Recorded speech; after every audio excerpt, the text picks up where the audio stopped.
Fuentes judiciales nos cuentan que la situación de Gabriela Michetti es aún más difícil que las que veníamos narrando en los últimos días. El viernes hizo una presentación la vicepresidenta tratando de defenderse.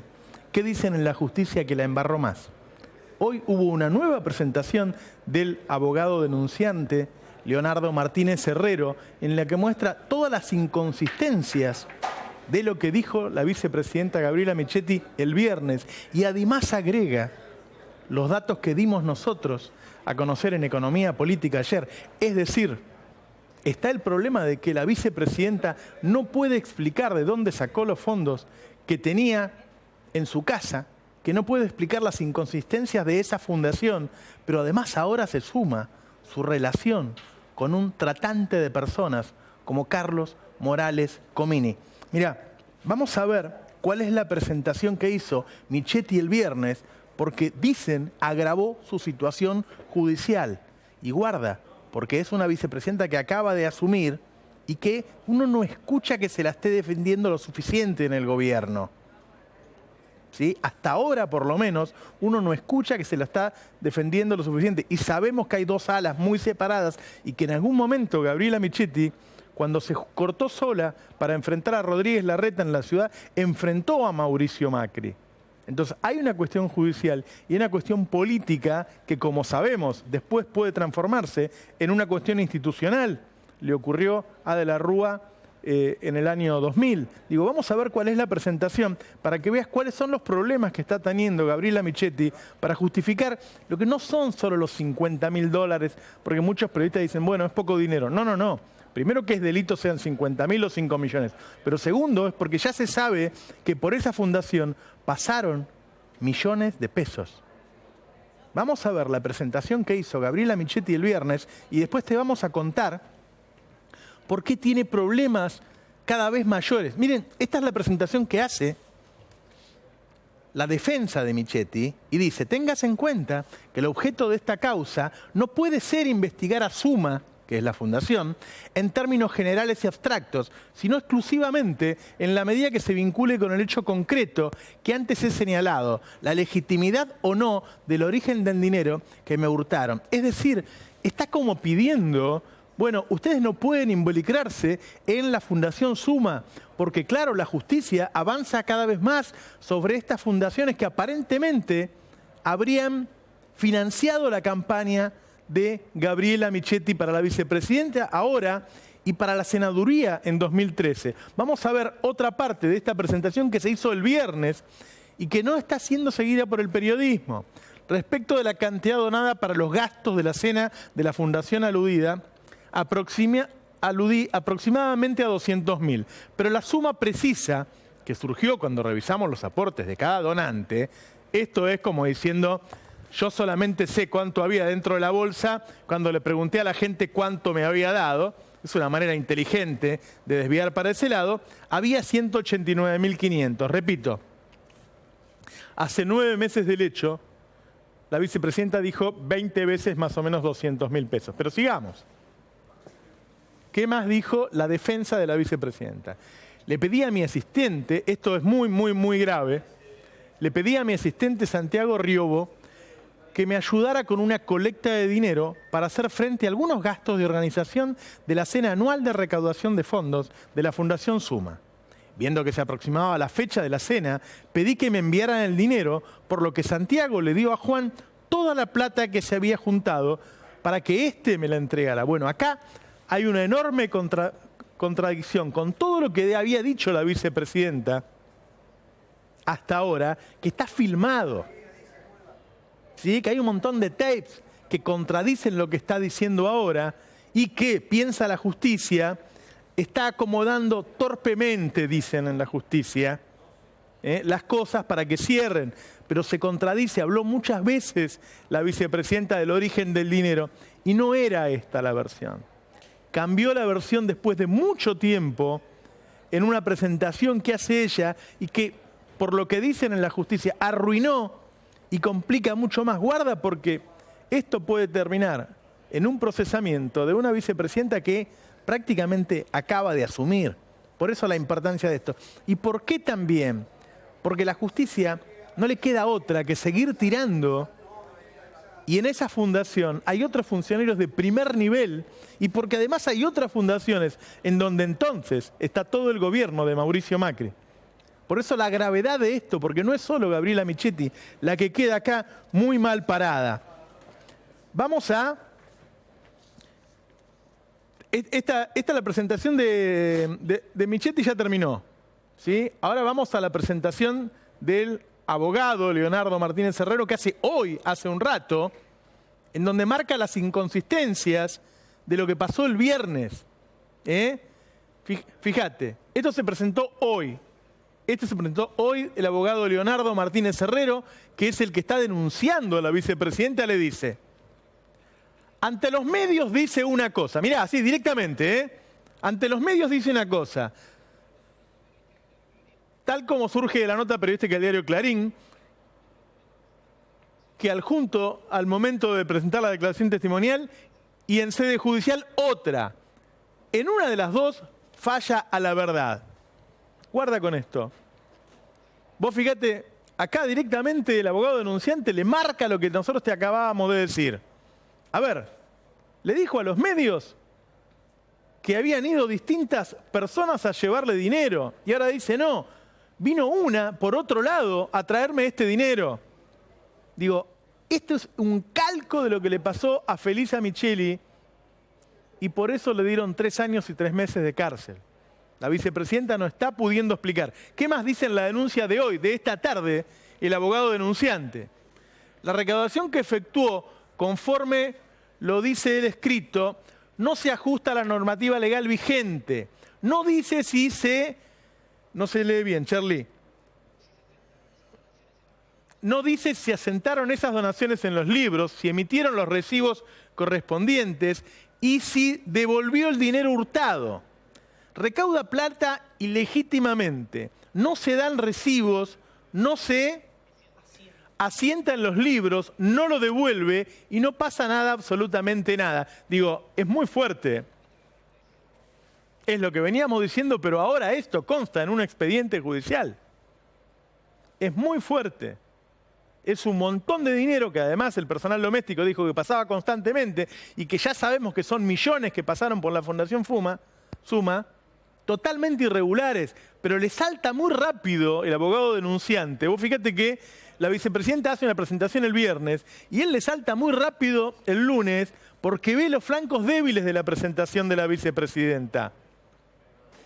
Por eso la preocupación política del entorno de la vicepresidenta, cierto desdén de parte del presidente, por lo menos hasta ahora, se lo ve lejos a Macri de Michetti, por lo menos hasta ahora, y fuentes judiciales que dicen, la empeoró. Ahora sí la situación de la vicepresidenta es peor. ¿Hay alguna otra parte ahí? A ver. Sostiene, está revisando la presentación del viernes el abogado hoy, ¿no? Sostiene que actualmente está todo presentado y en regla. Recién presentó todo a fines de julio y principios de agosto de 2016, o sea, con posterioridad a la denuncia que efectué y tomó estado público. ¿Qué está diciendo el abogado? ¿Cómo va a venir Michetti a decir que estaba todo en orden si lo puso todo en orden en julio y el robo fue en diciembre? Todo ese dinero no estaba sentado en ningún lado. En su declaración, incluso, cuando dice está declarada, ahora la declaró la vicepresidenta, no estaba declarada. ¿Qué más marca el abogado denunciante? A ver.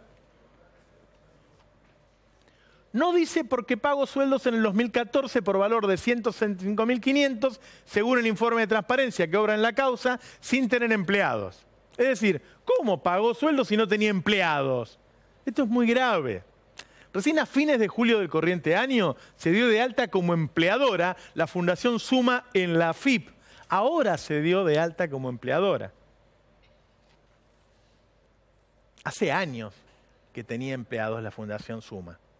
Esos tipos que pasean por los otros canales y no les preguntan nada, que ahora son ñoquis del Senado, laburaban acá. ¿Cómo se les pagaba? ¿Con guita negra? Laburaban acá. ¿Qué más dice el abogado? Asimismo, y habiendo tomado conocimiento que existe una causa judicial en trámite ante el juzgado a su digno cargo, solicito se investigue la relación que puede existir entre el señor Carlos Daniel Morales comino con la licenciada Michetti y o la Fundación Suma, toda vez que el 9 de julio de 2013 la licenciada Michetti hizo un acto de cierre de campaña en el Club All Boys de Saavedra. Es Comini, creo, ¿no? Es Comini, está mal ese Comini. A ver, este es el acto en donde aparentemente se conocen este hombre que es proxeneta, traficante de personas, que cuando fue allanado su prostíbulo se encontraron 54 víctimas de República Dominicana viviendo secuestradas ahí. A ese club, al club que maneja este hombre, fue Gabriela Michetti. Mira el tape. Este país no es la suma de la felicidad de cada uno de nosotros. No es la suma de mi felicidad más la tuya, no. Es la felicidad del conjunto que nos va a hacer felices a todos en lo individual.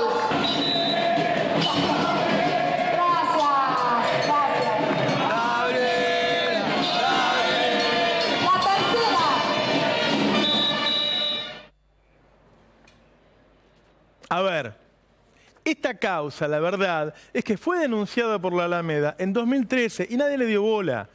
Pero ahora, cuando empezás a tirar del hilo y encontrás que Gabriela Michetti no puede justificar la plata que tenía en la casa, que mucho menos puede justificar la que dijo el personal doméstico que pasaba todo el tiempo, mucho menos puede justificar toda la que pasó por la Fundación Suma. Empezamos a mirar y hay un montón de fundaciones iguales.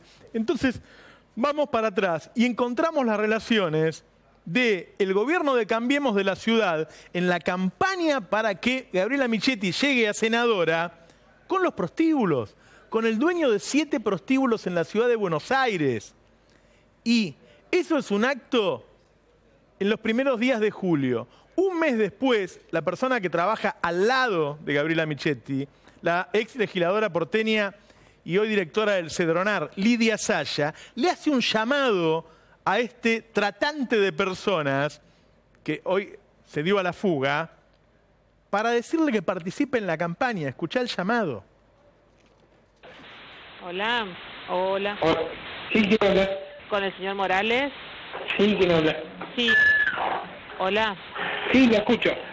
Mi nombre es Lidia Saya. La señora Gabriela Michetti me dio su teléfono por una nota que usted le envió a ella hace ya como un mes, me parece.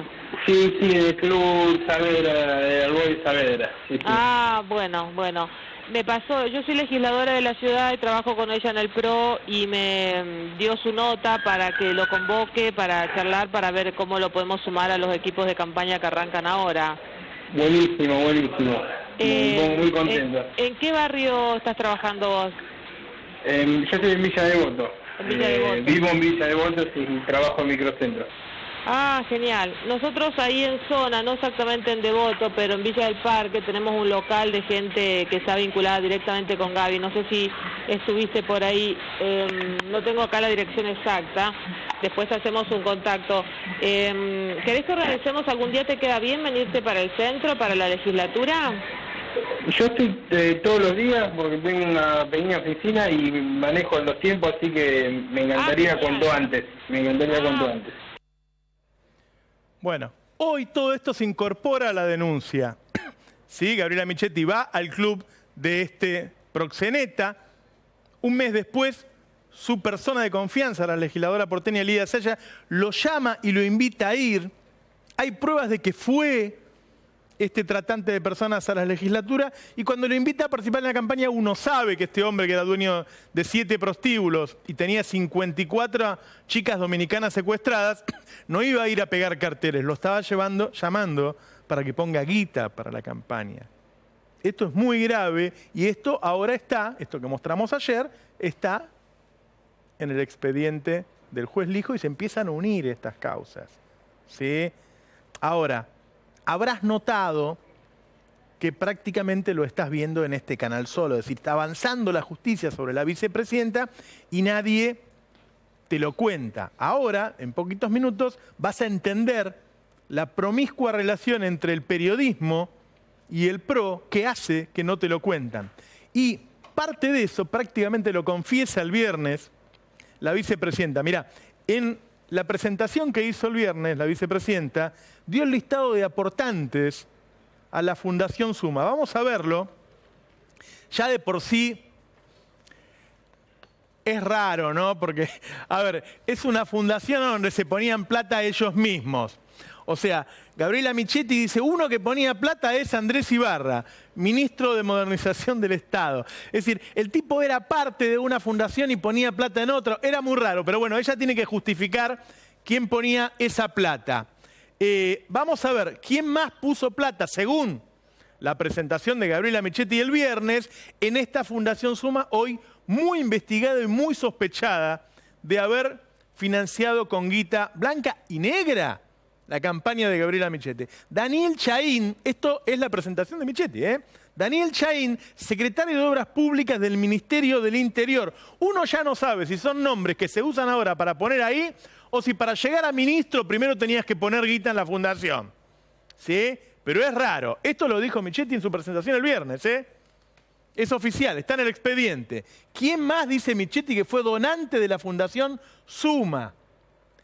Guillermo Montenegro, embajador argentino en Uruguay, un hombre que apoyó a Gabriela Michetti cuando le dio pelea a Horacio Rodríguez Larreta en la ciudad de Buenos Aires y que después lo mandaron a descansar un tiempo a Uruguay, muy cercano a Gabriela Michetti, y ella dice, él puso plata. Y vos, si ella lo dice, qué sé yo, ¿quién lo puede probar? ¿Quién más puso plata, según Gabriela Michetti, en su fundación? Hernán Lombardi. Hernán Lombardi, Gabriela Michetti dice, a mí me financió Hernán Lombardi, titular del Sistema Federal de Medios y Contenidos Públicos. Nuevamente, no sabemos si Gabriela Michetti miente y se justifica diciendo, mis compañeros de trabajo me pusieron la plata en la fundación, o si vos ponías plata en la fundación y después terminabas teniendo un cargo. No sé, según cuánto ponías.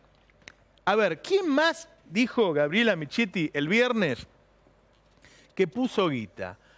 Marina Klemsiewicz, subsecretaria de Hábitat y Desarrollo Humano en Secretaría de Vivienda y Hábitat del Ministerio del Interior. Ahora se va poniendo más raro. Mirá quiénes vienen de donantes.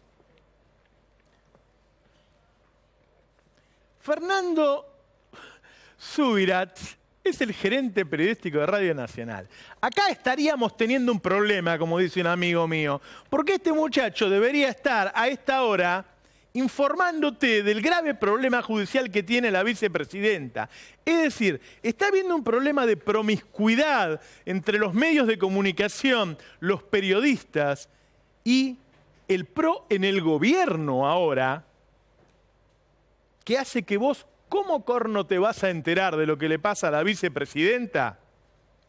Si los tipos que tienen que informarte, dice la vicepresidenta que financiaban la fundación que la hizo vicepresidenta. Mirá quién más figura como aportante de la Fundación Suma. María Contegram. Che, ya está, apagá la luz, cerrá que nos vamos. Es la esposa de Luis Majul. A ver, vos sabés que hasta 2008, 2009, todos los periodistas que veníamos de la camada de Página 12, teníamos una relación con el gobierno del kirchnerismo normal, como cualquier otra. En 2009, 2008, 2009 empieza algo, una clara acción destituyente, y hubo periodistas que dijimos, el mismo medio, Página 12, pará, todos estos tipos están inventando cosas, están mintiendo cosas, y empezamos a contradecir, esto es mentira, esto es mentira, esto es mentira. Se nos puso, viste, periodistas militantes. Ahora, habían pasado un montón de años que estaba el tipo, y en ese momento estaba siendo atacado. Yo quiero saber por qué Majul es un periodista militante desde el primer día que asume un gobierno como el de Mauricio Macri. Y ahora empiezo a entender por qué Majul es un periodista militante. Ahora, digo yo, ¿cómo vos te vas a informar de la actuación del gobierno de Cambiemos si la mujer de Majul aportó plata para la campaña? Aportó plata para la campaña. ¿Cómo hacés vos después para hacer periodismo? Por eso el programa de Majul es un programa de historia, que habla del pasado y no dice una sola palabra sobre lo que ocurre hoy. Es por eso, digo, mirá vos quién puso la plata para la Fundación Suma. Esto lo acaba de decir, no lo digo yo. Esto está en el expediente, lo presentó la defensa de Gabriela Michetti el viernes a la justicia. Estos son los tipos que deberían informarte sobre la catástrofe económica de este momento, sobre los 4,5 millones de nuevos pobres en 9 meses, sobre el 500,000 de nuevos desempleados en 9 meses, la caída de la industria del 8%, la caída de la construcción del 23%. Por eso no te lo cuentan. Te juro que nunca, desde Hago Periodismo, había visto algo así. Y lo dice Michetti alegremente, en esa cosa naif que tiene. Va a la justicia y dice, la guita me la puso la mujer de Majul. Que es lo mismo que decir Majul, obviamente, están casados. Ahora esta promiscuidad que está habiendo entre buena parte del periodismo y el gobierno, que obviamente al quitarte el derecho a la información, le quita valor a la democracia, le baja el precio, le quita intensidad a la democracia, ¿sí? Porque antes había 10 tipos desmintiendo las cosas que decían, pero igual había los 270 medios de Clarín, La Nación, El Cronista, Perfil, todos contra el gobierno. Ahora vos ves que están todos a favor. Y ahora uno empieza a entender, y aparece no solo Majul, sino que cuando vas a ver las relaciones, aparece también la pareja de Alfredo Leuco, Cecilia Ruth Brock, organizadora de la gala de la Fundación Suma. A ver, se supone que esa guita que juntaban, ella dice, la vicepresidenta dice, estábamos juntando plata de a puchitos, dice, que un pesito acá, que un pesito allá, para organizar una gala. ¿Quién organizó la gala? La pareja de Alfredo Leuco, empleada de la vicepresidenta Gabriela Michetti en el Senado de la Nación, pareja de Alfredo Leuco, organizadora de la gala que se supone hicieron con ese dinero que tenía en la casa Gabriela Michetti, que no puede explicar cómo llegó ahí. Ahora, ¿cómo vos vas a hacer para informarte con esta enorme promiscuidad? Con esta enorme promiscuidad que está habiendo entre el periodismo argentino y el gobierno nacional. Tenemos un enorme problema entre el ataque de los jueces contra cualquiera que esté en contra. Ahora están atacando a una jueza que dictó una cautelar que suspendió por unos días una suba del gas. Atacaron al juez Rafecas. Entre los movimientos que está haciendo la justicia, muy ligado al gobierno de Mauricio Macri, y los movimientos que está haciendo los medios, está haciendo un cambio en la democracia argentina, como hacía mucho tiempo, para mal, claramente, como hacía mucho tiempo no veíamos. Y esto, poneme de nuevo a la pareja Leuco, esta pareja, Majul, Leuco, son gente de muy buena audiencia, que está en la radio, que está en la televisión, que escriben. ¿Y vos sabías que habían puesto plata para la campaña de Gabriela Michetti? ¿Que habían organizado la gala? ¿Que hicieron campaña? ¿Cómo podés creer en algún intento de informarte fehacientemente? No voy a hablar de objetividad porque no creo en ello. ¿Cómo podés creer en algún intento si esta gente trabaja con el PRO? Trabaja con el PRO. Yo quiero que veas, una vez que nos enteramos todos de la complicada situación judicial de Gabriela Michetti, cómo la trata Leuco. Si este es un reportaje a una persona que está acusada, si así hubiera tratado Leuco a Amado Vudú cuando fue acusado o a Felisa Micheli, y mirá qué fácil se ve ahí la promiscua relación. Mirá un reportaje si esto te parece un reportaje. Muchas gracias por venir a dar la cara, porque hay una serie de denuncias. Obviamente estamos en una disputa y una pelea política muy fuerte entre algunos que perdieron las elecciones, pero al parecer no lo comprendieron y no se quieren ir. La primera pregunta es, hay dos acusaciones respecto del dinero que encontraron en tu casa, en realidad que robaron de tu casa, fundación. Si uno tiene dinero mal habido, no va a ir a declarar que le robaron ese dinero, ¿no? Nosotros vendemos mesas, como se hace en todas las fundaciones o en todas las recaudaciones de fondos. Uno había puesto 3.000, otro 5.000, el otro 10.000, el otro 2.000. Para los gastos de la fiesta, exactamente, digamos, de la gala. Que se pagaban esa semana. Y la plata del manejo de la casa, comprar al supermercado, lo que fuera. Sí. Así que eso fue. A ver, dame que la sostengo yo si se ve. Tomá. Así lo mostrás. Y acá está la declaración de Juan. Vamos a mostrar primero esa para, digamos, tiene un valor porque creo que es la primera vez que mostras esto. Gabriela, realmente muchísimas gracias. En general cuesta que vengan a dar la cara, a explicar estas cosas con contundencia, así que muchísimas gracias por venir acá a la Casa de los Leuco. Le agradeció Leuco. Mirá, tenía en las manos Leuco la declaración de Gabriela Michetti y la de la pareja. Si solamente las hubiera comparado, hubiera visto que eran distintas, que cuando le pregunta a la policía a Gabriela Michetti dónde salió la plata, dice, me la trajeron los chicos de la fundación. Y cuando le preguntan a la pareja, dice, yo la llevé a la casa para donarla. Ni siquiera miró los papeles que estaban ahí, o la miró y se hizo el tonto. Ahora, tenemos un enorme problema de información, en serio. Nosotros estamos bárbaros acá, tenemos un rating bárbaro porque somos los únicos que te contamos las cosas. Ahora, hay mucha gente que no sabe que la mujer de Leuco puso plata para la campaña de Gabriela Michetti y que después Leuco se sienta ahí sin avisarte. Porque ¿sabés qué? Vos podés avisar. Miren, acá puede haber un problema de incompatibilidad. Acá yo puse plata para financiar la campaña de esta señora. Ahora le voy a hacer el reportaje y les aseguro que voy a ser honesto intelectualmente. Yo eso no lo vi.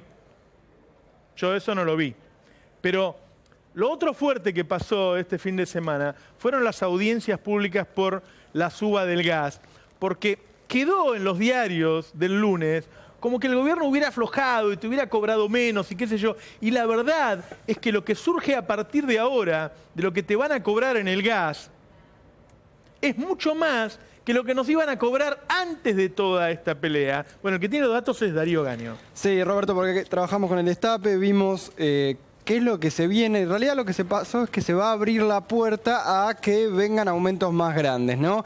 Algunos que estaban preocupados y algunos macristas que elogiaban a este hombre que está con las gafas, a Juan José Aranguren, porque se tuvo que estar durante toda la audiencia pública escuchando a todos los oradores. Claro, muchos oradores que efectivamente iban a plantear lo que era un problema en lo que se venía y esa discusión de la gradualidad en aplicar los aumentos o no. A ver, el gobierno ya presentó 4 cuadros tarifarios en lo que va del año y va a haber una revisión Están nueva. aprendiendo. Están aprendiendo, bueno, eso es lo que dijeron. 4 cuadros, por, por si no entendés, se fue corrigiendo. ¿Sí? El aumento que iban a aplicar. Hice este no. Yo lo que me preocupa es que la sensación que le quedó a la gente es que ahora el gobierno aflojó y te cobró menos. Y lo que vamos a ver ahora es que al final del cuento en realidad vas a pagar mucho más de lo que pagabas antes. Sí, efectivamente. A ver, primero vamos a ver lo que es el cuadro tarifario que quedó, que va a quedar a revisión en octubre y que es lo que el gobierno dijo que va a aplicar y que se va a terminar dando en lo que venga. A ver, atentos con esto, porque esto no se terminó de decir. Una cosa es el aumento que se va a dar este año, que se va a aplicar ahora mismo, y otra cosa es lo que se va a dar en los años que vienen hasta 2019. A ver, según el área de Economía y Tecnología de Flaxo, para un consumo que va entre bajo y medio, obviamente muchas veces depende la familia, cómo esté compuesta, en 2016 va a tener un aumento promedio del 200% y para el 2019, final del mandato de Macri, va a terminar de efectuarse la suba del 400%. Atentos con esto, que esto es un piso, ahora vamos a ver por qué. En lo que es consumo medio y alto, va a tener un aumento del 220% y para 2019 un aumento del 500%, es decir que hay que multiplicar por 6 las tarifas de ahora, y para las pymes un aumento ahora de 380 y para 2019 hay que multiplicar por 7,5. 2 acotaciones. Primero, obviamente que a vos te dieron un aumento, ponele este año del 30 y el año que viene dice que te van a dar uno del 17. Segundo, y ya va a llegar Darío a eso, pero te lo voy adelantando para que estos números tengan más contexto, son en dólares. Son en dólares. Por lo tanto, los aumentos te van a pegar en dólares. ¿Sí? Viste que vos en este país bimonetario o agarrás en pesos y te cobran un interés muy alto, qué sé yo, o agarrás en dólares y o no pagás intereses o pagás un interés muy chiquito, 1, 2%, 3%. Esto es en dólares. Esto es en dólares. Yo no sé cuánto va a valer el dólar en 2019. Esto es en dólar. Claro, por eso decimos que es un piso. Vamos a ver ahora sí la placa que más importa. Hay que detenerse y tratar de entender una parte, porque esto es lo que se discutía. En la audiencia pública se empezó a discutir lo que era la tarifa boca de pozo, lo que era tarifa de distribución y lo que era tarifa del final. A ver, en 2015, ¿cuánto se pagaba por el gas en boca de pozo? Era $1,30, una franja que iba entre 1 y 1,7. En marzo de este año fue cuando se empezó a conocer que para importar el gas se había empezado a pagar $5. Los famosos barcos que se criticaba que había comprado Aranguren a Shell de Chile y demás. En la audiencia se empezó a charlar esto, a discutir esto. ¿Cuánto se va a importar? ¿A qué precio en lo que viene? Y es casi $7. Ahí hay un aumento del 423% en dólares en lo que se paga en la primera parte de la energía. Me meto un poquito, digo, para ratificar, porque este es un tema que puede resultar complicado. Casi el 80% del gas que consumimos en Argentina es argentino, ¿sí? Y los costos son de $1,3. Una ganancia razonable en dólares podría ser, no sé, 10%, deberías pagar $1,43. Hasta antes de la audiencia pública te decían, no, vas a pagar $5. ¿Por qué? Y porque $5 pagamos el gas importado. Ahora en la audiencia pública nadie lo dijo, y acá está la primicia que te trae Darío, te subieron más todavía en la audiencia pública y lo que va a salir es un aumento de casi $7. Vos pensá, el 80% lo pagamos 1,3.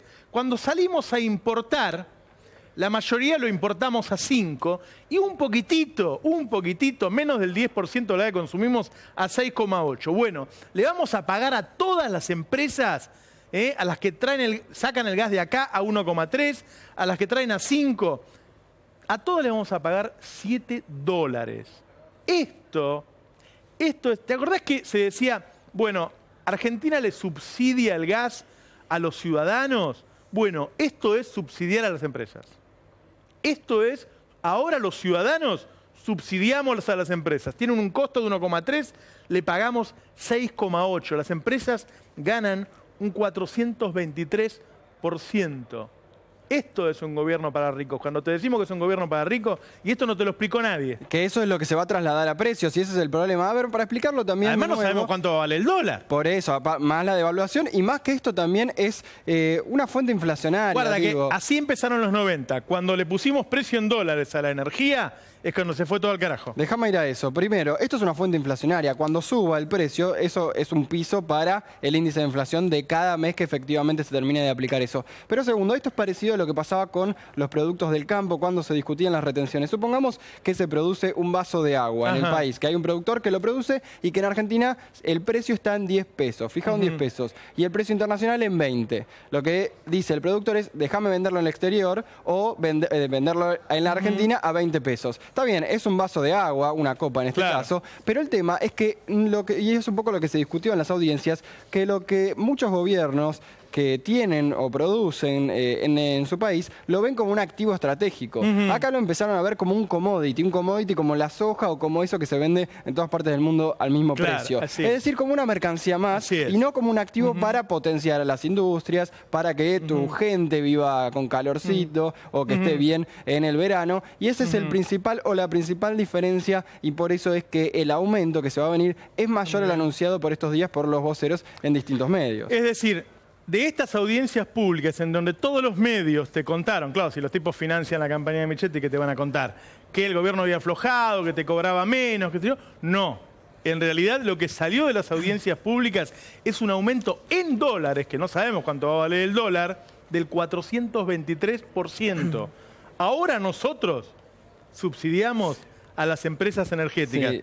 Déjame agregarte una sola cosa más, que es que no se garantizaron inversiones. De hecho, según CEFMA, en los anuncios que se habían hecho en julio de inversiones de todo el país, y en septiembre cayeron en $300 millones las inversiones que iba a haber en energía. Y lo que dice el Centro Scalabrini Ortiz es que empieza a señalar que baja la producción.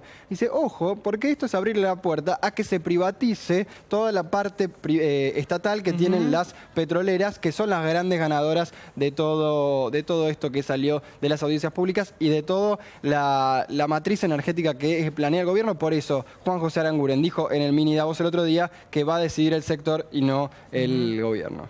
Muy bien. Ahora, hoy hubo otro, no sé si llamarle un papelón de Macri. Esto no es broma, lo que ocurrió es muy serio. Hubo durante un rato, yo tengo la captura en el teléfono, Clarín diciendo que Macri había conseguido que los ingleses negociaran la soberanía de Malvinas, ¿no?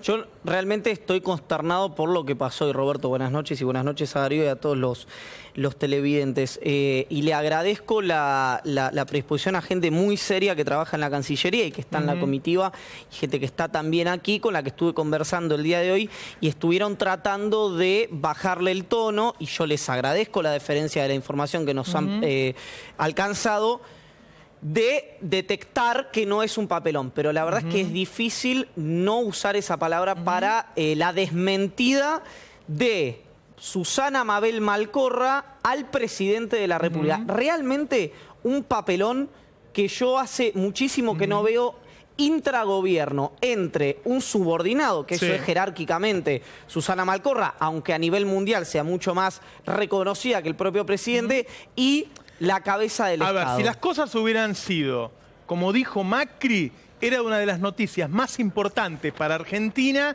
desde el año 82, de la Guerra de Malvinas. Miren, hace 2 horas vino Iván Jabrowski a Radio 10 y dijo, mirá, yo te voy a contar lo que está diciendo la gente comitiva cercana a Macri, y la noticia que nos daba Iván es: el presidente estaba hablando con la canciller inglesa. Con la premier, con Theresa May. ¿Y cómo era el diálogo? ¿Cómo lo contó Macri primero? Mirá lo que es esto. Básicamente lo que dijo el presidente en ese momento, lo que nos dijo en realidad gente de la comitiva, era que Macri se había reunido con la premier británica, que aparte es, ¿cómo decirlo? Era inverosímil, por eso tantas dudas en esa información que yo te di en la radio. Porque no es una dialoguista, por decirlo de un modo, el ala política de Theresa May.